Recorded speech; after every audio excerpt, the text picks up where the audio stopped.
Hello, everyone. My name is Natalie Parker. I am a 21-year-old chemistry student from the University of Northern Iowa. Over the fall of 2020, I participated in a course titled Instrumental Analysis under the instruction of Dr. Joshua Seabury. In this course, I conducted my own little mini research project using the Lego Mindstorms software. In this video, I'm going to show you guys an overview of my project, the method, and the results that I got over the last 3 months. So I'm super interested in the chemistry behind the cosmetics industry. I really want to look at the makeup that we use and the products that we use and how that will impact our skin over a long period of time.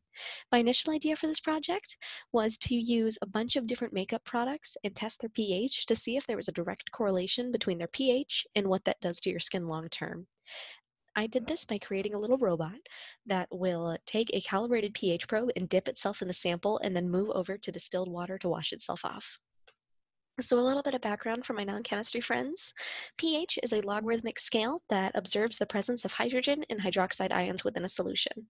So if it's on a scale of 0 to 14, so 7 is that 1-to-1 ratio where it's just nice and happy and neutral.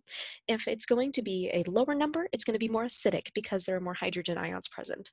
While if it's more alkaline, it's going to have more hydroxide ions and it's going to be more basic.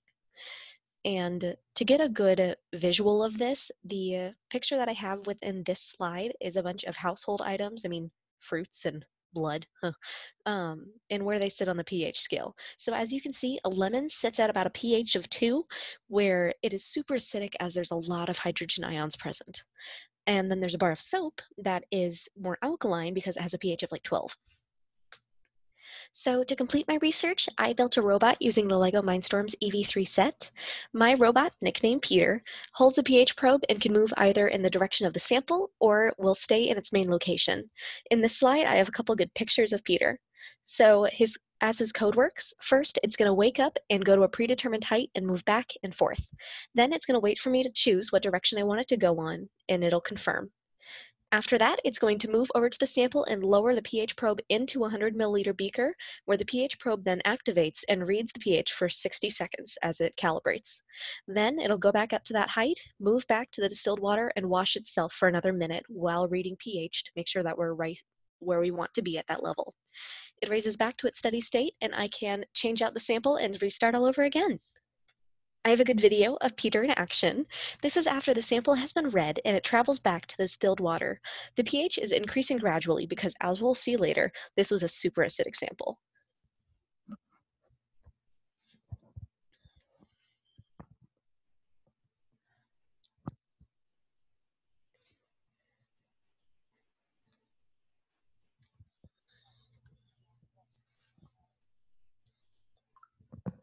So the pH probe had to be calibrated manually. The Lego Mindstorm's brain reads voltage, while a pH probe will, of course, read pH.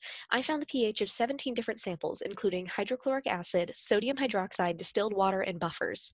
Using Logger Pro, I was able to find the trend line between the voltage and pH, and this is what I used to code the Lego Mindstorm's brain so it could read the pH accurately. Now for the fun part. I can finally test my products once Peter is fully functioning.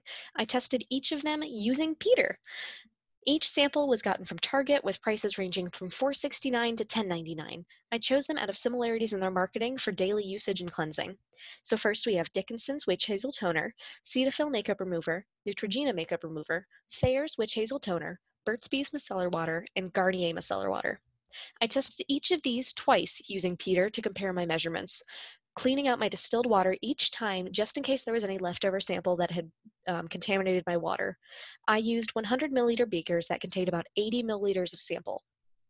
Here's my results. So the Dickinsons had a pH of 3.3218, Cetaphil had a pH of 6.4806, then we had Neutrogena with a pH of 6.0725, Thayer's had a pH of 5.3062, Burt's Bees had a pH of 4.9417, and Garnier had a pH of 6.9655.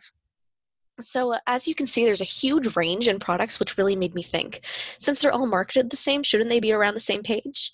Well, apparently not, because the standard of your pH of your skin can change. It usually ranges between 5 to as it's usually pretty acidic. This means that the skin oils on your face are there to protect you from bacteria and moisture, and that's what's making it more acidic. When your pH is higher, you're lacking those important skin oils. So some symptoms you might see are dryness, skin irritation, and redness. On the other side, if your face is more acidic, it has too much of that oil. This results in an increased amount of acne, a burning sensation, and you're going to be more susceptible to sensitivity. Each person's skin is different, so people may produce more or less oils. This means if your face is more oily and greasy, you should use products that accommodate for such. You should use products that are more ranging on a scale of 5 to 7. You should avoid products that are more acidic as they're just going to make you more uncomfortable. On the opposite side of the spectrum, if you experience dry and flaky skin, you can use those kind of products. I suggest rating from 4.5 to 6.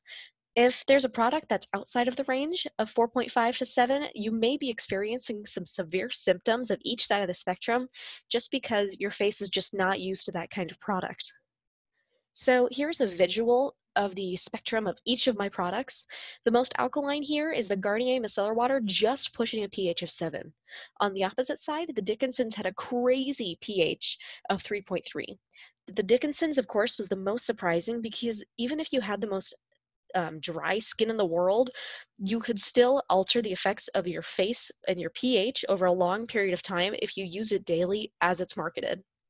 Now, pH isn't the only thing that you want to use when figuring out what products you should use, but there is just my particular interest, so that's kind of what I focused on this time. If I was to look into this research further, I would look into the particular acids and bases of each sample.